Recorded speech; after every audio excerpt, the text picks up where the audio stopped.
வேறு சாதி இளைஞரை காதலித்து திருமணம் செய்ததோடு கர்ப்பிணியானதால் தந்தையால் அடித்தே கொல்லப்பட்டதாக கூறப்படும் கர்ப்பிணி பெண் மான்யா பாட்டீல் இவர்தான்.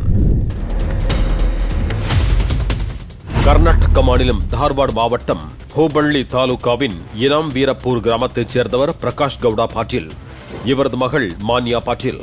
அதே ஊரைச் சேர்ந்த பட்டியலின இளைஞரான விவேகானந்தர் தொட்டமணி என்பவரும் மான்யாவும் காதலித்து வந்தனர்.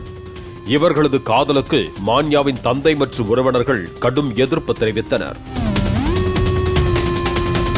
இதையடுத்து பெற்றோர்களுக்கு தெரியாமல் வீட்டை விட்டு வெளியேறிய மான்யா தொட்டமணியை திருமணம் செய்து கொண்டு தந்தைக்கு பயந்து 100 கிலோமீட்டர் தொலைவில் உள்ள ஹாவேரி மாவட்டத்தில் வசித்து வந்தார்.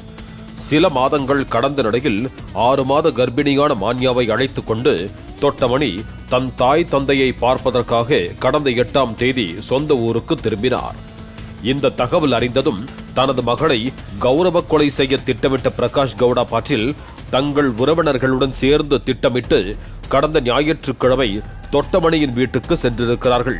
வீட்டில் இருந்த தனது மகள் மான்யாவை இரும்பு பைப்பால் அடித்திருக்கிறார். இதை தடுத்த மான்யாவின் மாமனார் மாமியாரையும் சரமாரியாக தாக்கியிருக்கிறார்கள்.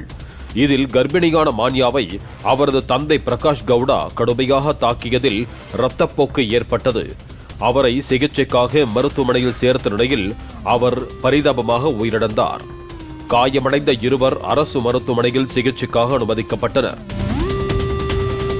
இந்த கொடூர சம்பவம் தொடர்பாக 15 பேர் மீது வழக்கு பதிவு செய்த போலீசார் மான்யாவின் தந்தை பிரகாஷ் கவுடா உள்ளிட்ட 4 பேரை கைது செய்தனர்.